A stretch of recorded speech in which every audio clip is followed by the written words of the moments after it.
দক্ষিণ চব্বিশ পরগনা জেলার সোনারপুর থানার অন্তর্গত চম্পাহাটি হসপিটাল মোড় এলাকার বাসিন্দা এই ছোট্ট মেয়েটি প্রাথমিক বিভাগে স্কুলের পড়াশোনা সম্পন্ন করে সবে দিদিমণি স্টপেজের ওখানে তেমাতা দিদিমণি স্টপেজের কাছে বাসন্তী স্কুলেতে পঞ্চম শ্রেণীতে ভর্তি হয়েছিল।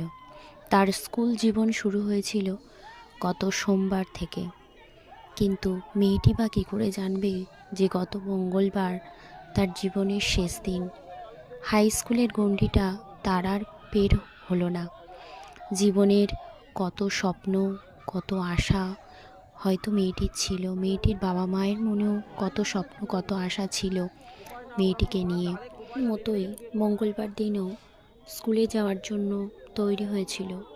তৈরি হয়ে দুই বোন, দিদি ক্লাস 9-এ পড়ে আর বোন সবেমাত্র পঞ্চম শ্রেণীতে ভর্তি হয়েছে বাসন্তী স্কুলে।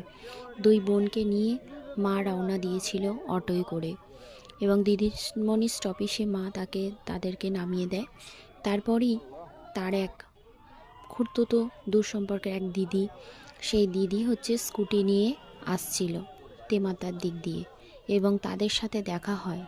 আর দুর্ভাগ্যবশত সেই দিদির গাড়িতে উঠেই দিদি ইলেকট্রিক স্কুটির স্টার্ট দেওয়া মাত্রই স্কুটিটি গড়িয়ে বাঁ দিকের এই যে নয়নজলির যে খাল, এটি অনেকটাই গভীর, সাধারণত দুটো মানুষ ডুবে যাওয়ার মতো জল রয়েছে, সেখানে পড়ে যায় এবং ছোট মেয়েটি ছিটকে অনেক দূর চলে যায়। বাসন্তীর মাঠে অনেক লোকজন প্র্যাকটিস করছিল নতুন জীবন শুরু করার জন্য, পুলিশের চাকরি পাওয়ার জন্য। সমস্ত দাদারা এসে জলে ঝাঁপিয়ে পড়ে বাচ্চাটাকে বাঁচানোর জন্য, কিন্তু শেষ আশা হলো না। বাচ্চাটাকে 20 মিনিট পর জল থেকে যখন তোলার পর তারা সঙ্গে সঙ্গেই কাছে ইস্পাত হসপিটালে ভর্তি করিয়ে দেয়, কিন্তু ডাক্তার মৃত বলে ঘোষণা করে। আসলে এত প্রচণ্ড ঠান্ডা, আর পিঠে অত মোটা মোটা বইয়ের ব্যাগ, যেগুলো জলে পড়ে অনেকটাই ভারী হয়ে গেছিল, এবং ছোট্ট মেয়েটা যে নিজেও বাঁচার জন্য চেষ্টা করছিল।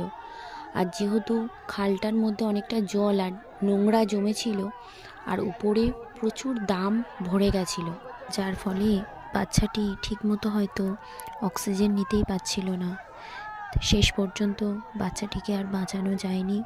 হসপিটালে নিয়ে গেলে বাচ্চাটিকে মৃত বলেই ঘোষণা করা হয়। আজ যার বাবা মায়ের কোল খালি হলো, তাদের বুকটা সত্যিই ফেটে যাচ্ছে।